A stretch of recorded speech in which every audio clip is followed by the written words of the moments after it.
Hello people WhatsApp, সবাই কেমন আছেন? এবং সবাইকে আবার স্বাগতম to the FIFA world cup 2026 team preview series. এবং আজকে আমি যে দলটাকে নিয়ে প্রিভিউ করব, এই দলটার নাম হচ্ছে ইংল্যান্ড। এবং খুব সারপ্রাইজিং একটা জিনিস, যে দেশটা ফুটবল আবিষ্কার করেছে তাদের রেকর্ড ফিফা ওয়ার্ল্ড কাপে খুব আহামরি কিছু না। ইংল্যান্ড 2026 বিশ্বকাপের আগে মোট 16বার ফিফা বিশ্বকাপে তারা পার্টিসিপেট করেছে, যার মধ্যে 1963 সালে চ্যাম্পিয়ন হয়েছে দলটা, মানে একবার চ্যাম্পিয়ন হয়েছে তারা। 12বার একবার চ্যাম্পিয়ন হয়েছে, 3বার গ্রুপ পর্ব থেকে তারা বাদ পড়েছে, আর 12বার তারা খেলেছে হচ্ছে দ্বিতীয় রাউন্ড। এবং 1963 সালে চ্যাম্পিয়ন হওয়ার পর ইংল্যান্ডের ওয়ার্ল্ড কাপের পরবর্তী সাফল্য আসে প্রায় 52 বছর পর, মানে 2018 সালে বিশ্বকাপে কলম্বিয়াকে হারিয়ে তারা তৃতীয় স্থান অর্জন করেছিল। এবং এটা ছিল ইংল্যান্ডের 1963 সালে বিশ্বকাপ জেতার পর বেস্ট রেজাল্ট। এর আগে পরে তারা সেমিফাইনাল, কোয়ার্টার ফাইনাল খেলেছে, বাট ট্রফিটা জিততে পারেনি। আপনি যদি ইংল্যান্ডের স্কোয়াডটা এখন চিন্তা করেন, হ্যারি কেইন বলেন, ওলিসে বলেন, ট্রেন্ট বলেন, তারপর যে বেলিংহাম বলেন, রাইস বলেন, তার স্কোরটা বেশ ব্যালেন্স।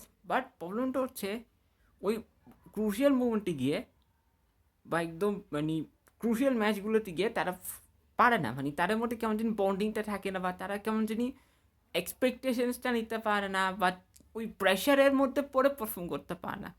এখন ইংল্যান্ড দল প্রত্যেকটা ওয়ার্ল্ড কাপে একটা হিউজ এক্সপেকটেশনস নিয়ে যায়, কিন্তু তারা খুব এমনভাবে ফিরে আসে যেন মনে হচ্ছে তারা কোনো কিছুই করতে পারেনি। দেখেন, একটা দল যখন মানে চাপের উপর থাকে, তখন কিন্তু সেই দলটা অনেক সময় পারফর্ম করতে পারে না, রাইট? যেটা ইংল্যান্ডের ক্ষেত্রে হচ্ছে, ওয়ার্ল্ড কাপের তার পারফরমেন্স খুব হামরি কিছু না। ইভেন জন টেরি, ফ্র্যাঙ্ক ল্যাম্পার্ড, স্টিভেন জেরার্ড, পল স্কোলস থাকার সময়ও কিন্তু তারা কিছু জিততে পারেনি। মানে ওইটা তার গোল্ডেন জেনারেশন ছিল। গোল্ডেন জেনারেশনের টাইমেও ইংল্যান্ড ওয়ার্ল্ড কাপের ফাইনাল পর্যন্ত খেলতে পারেনি। এবং সেই ইংল্যান্ড এখনও পর্যন্ত ফিফা ওয়ার্ল্ড কাপে অনেক বেশি স্ট্রাগল করছে, বিকজ তার উপর প্রচুর এক্সপেকটেশনস এবং তারা প্রেশার হ্যান্ডেল করতে পারছে না। এখন ইংল্যান্ড দল যখন প্রেশার থাকবে, তাদের যে কোচ টমাস টুশেল, তার উপর কিন্তু একটা চাপ থাকবে, কারণ সে কিন্তু এর আগে কোনো দিন বড় কোনো দলকে ম্যানেজ করে নাই ইন্টারন্যাশনাল ফুটবলে। সো এটা তার জন্য একটা বড় চ্যালেঞ্জ। হ্যাঁ, সে ক্লাব লেভেল হয়তো অনেক দলের ম্যানেজার ছিল, বাট ইন্টারন্যাশনাল লেভেলে সে অনেক বড় দলগুলোকে সে ম্যানেজ করে নাই। সো এটা তার জন্য একটা অগ্নি পরীক্ষা যেমন হবে, ইংল্যান্ডের জন্য একটা অগ্নি পরীক্ষা, যেহেতু তারা গত কয়েকটা ওয়ার্ল্ড কাপ খুব ভালো পারফর্ম করেছে, 2014 ওয়ার্ল্ড কাপটা যদি বাদ দিই আমি, তারা চেষ্টা করবে ওইভাবে নিজেদেরকে মেলে ধরার জন্য।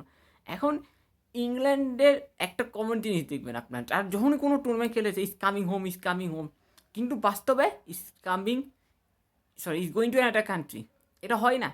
যখনই তারা ওয়ার্ল্ড কাপ খেলতে যাবেন, তারা সাপোর্টারদের সবসময় এটা বলতে দেখবেন, is coming home, is coming home. কিন্তু যখন তারা কিছুই করতে পারে না, তারা সাপোর্টারদের থেকে আপনি কোনো উত্তর খুঁজে পাবেন, তারা চুপচাপ হয়ে বসে থাকবে, কারণ তারা জানে যে ওয়ার্ল্ড কাপ আর আসছে না তাদের ঘরে। তো তারা কেন চিল্লাচিল্লি করবে, লাফালাফি করবে, রাইট? এইটা ধরেন ইংল্যান্ড যখন ধরেন যে সেমিফাইনাল বা কোয়ার্টার ফাইনাল পর্যন্ত থাকে তারা দৌড়, তখন তারা এটা করে। কিন্তু যখন ইংল্যান্ড টুর্নামেন্ট থেকে আউট হয়ে যাবে, তখন দেখবেন তারা চুপচাপ হয়েছে, তারা কোনো কিছু বলবে না। আমি দেখেন, আমি England, I am not England হেটার, বা আমি ইংল্যান্ড সাপোর্টারে খারাপ কিছু বলছি না, বাট এই জিনিসটা না, মানে অ্যাজ এ ফুটবল ফ্যান, আপনি ইংল্যান্ডকে সাপোর্ট না করলে যে ফুটবল ফ্যান আপনার কাছে মানে জিনিসটা কেমন একটু অকওয়ার্ড লাগবে, যে একটা দল সাপোর্টাররা চিল্লাচিল্লি লাফালাফি করে, কিন্তু দলটা তারা সাপোর্টারে কিছু উপহার দিতে পারে না, রাইট? এখন বিষয়টা হচ্ছে, এখনের যে স্কোয়াডটা আছে ইংল্যান্ডে, এই স্কোয়াড দিয়ে আসলে ইংল্যান্ডের উচিত অন্তত পক্ষে হলো কোয়ার্টার ফাইনালটা খেলা। যদি সেটা করতে না পারে, আসলে একটু খুবই এম্বারেসিং হবে, বিকজ লাস্ট ওয়ার্ল্ড কাপটা তাদের খুব ভালো গেছিলো, কোয়ার্টার ফাইনাল খেললো, আনফর্চুনেটলি ফ্রান্সের কাছে তার হারলো। এবং ওই ওয়ার্ল্ড কাপে হ্যারিকেন যে একটা পেনাল্টি মারলেন না, ওইটা পুরো মিম হয়ে গেছিলো, লিটারালি পুরো মিম। মানে ওই ম্যাচের পর ওইটা নিয়ে যে পরিমাণ মিম তৈরি হয়েছে, মানে আমি পুরো হাসতে হাসতে পেট বের হয়ে গেছে, যে হ্যারিকেন মানে পেনাল্টি নিয়ে দিকে সরেও পড়ে। এরকম আরেকবার তিনি একটা প্রিমিয়ার লিগে ম্যাচে করেছিল, সান্ডারল্যান্ডে ক্রিস্টাল প্যালেসের এগেনস্টে, টোটেনহামে যখন সে খেলছিল। মানে আপনি পেনাল্টি শুটার যখন নিতে চাপেন, আপনি তো লম্বা শ্বাস ফেলবেন, নিজেকে ওইভাবে করে মেন্টালি রেডি করবেন, কিন্তু হ্যারিকেন হয়তো ভাবছিল আর এটা ইজি গোল করতে সে মেরে দিল আকাশের মধ্যে। আনফর্চুনেটলি সেটা গোল হলো না, এবং ইংল্যান্ড আসলে ওই মিসের কারণে বলতে গেলে ম্যাচে ফিরতে আনে, এবং আলটিমেটলি ম্যাচ টুর্নামেন্ট থেকে আউট হয়ে যায়।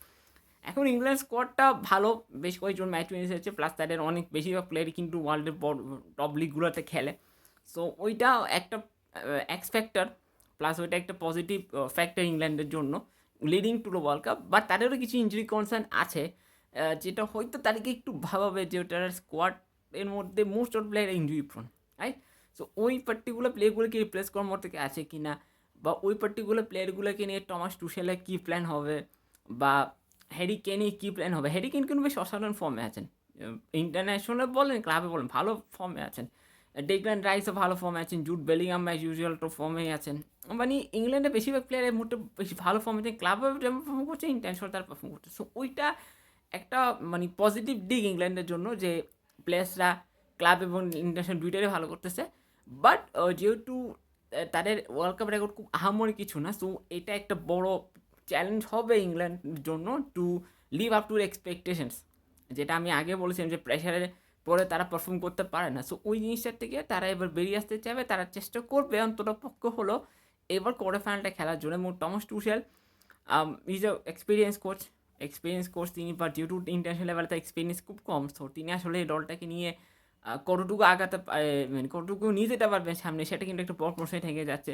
প্লাস টমাস টুশেলের ট্যাকটিক্স কীরকম হতে পারে, তিনি ডিফেন্স কীভাবে সাজাবেন, মিডফিল্ডে কীভাবে সাজাবেন, অ্যাটাক কীভাবে সাজাবেন, এবং তার দলের এক নম্বর গোলকিপার কী হবে, সেটা একটা বড় প্রশ্ন থেকে যাচ্ছে।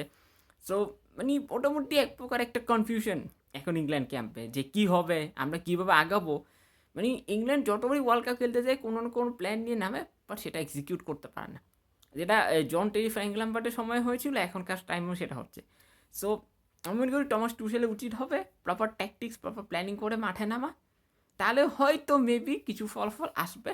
আর না হলে আসলে আনফর্চুনেটলি ফলাফল আমি ইংল্যান্ডের পক্ষে দেখছি না, যদি না টমাস টুশেল প্রপার কিছু করেন আর কি, বাট মাইন্ডটাকে যদি প্রপারলি খাটান তাহলে হয়তো, এবং লজিক্যালি খাটান তাহলে হয়তো আমরা ইংল্যান্ড থেকে ভালো কিছু আশা করতে পারি আর কি এবারে ওয়ার্ল্ড কাপে।